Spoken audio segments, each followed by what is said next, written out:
Good morning student. देखिए आपको मैं फिशरीज मत्स्य पालन के प्रकार बता रही हूँ जो कि एमएससी थर्ड सेमेस्टर के लिए इम्पोर्टेंट है।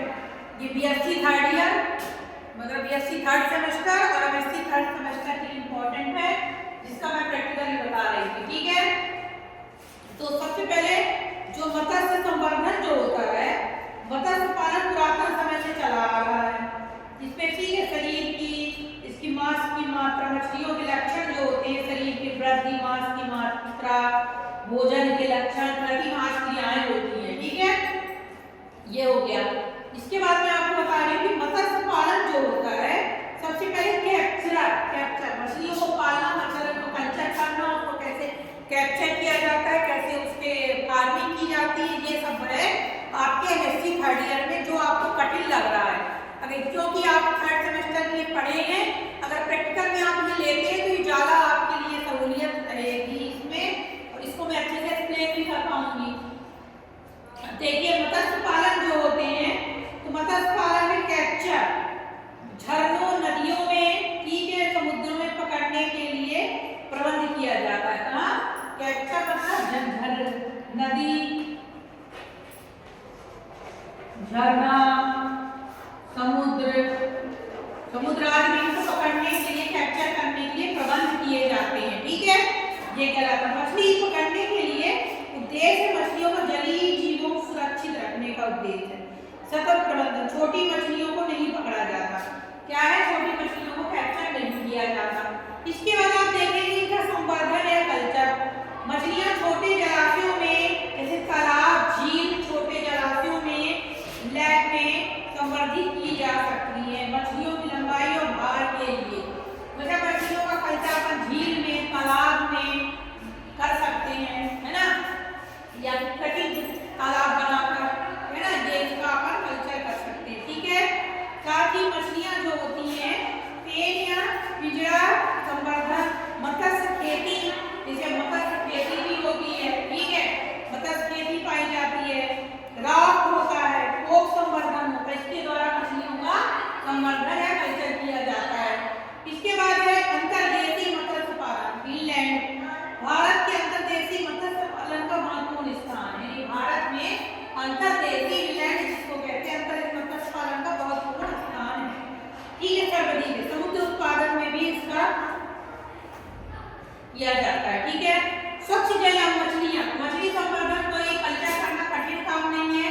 यहाँ अपने राजघाट में मछली पालन संवर्धन होता है। ठीक है, किसी भी तालाब में, किसी भी पॉन्ड में मछली का कल्चर और संवर्धन किया जा सकता है। बस उसकी देखरेख, उसके भोजन की व्यवस्था उचित होनी चाहिए।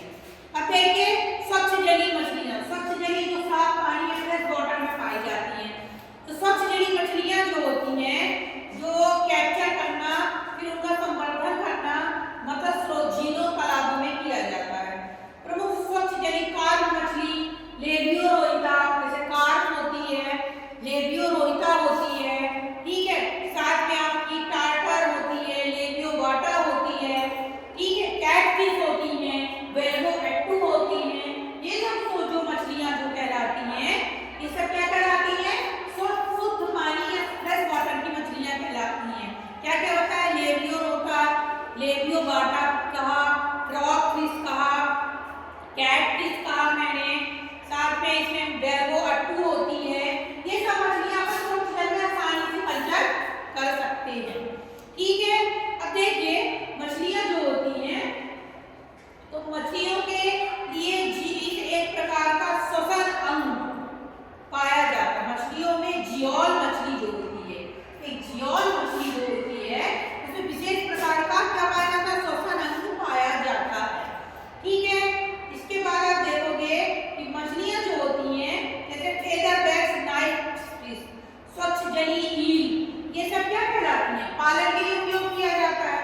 इसके बाद आप देखोगे खारगल मत्स्य पालन, जो समुद्री तट में, समुद्र में जो मछलियों को पाला जाता है उसे खारगल या सी फिश भी कहा जाता है।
इनका कल्चर अलग अलग किया जा सकता है, आसानी से किया जाता है।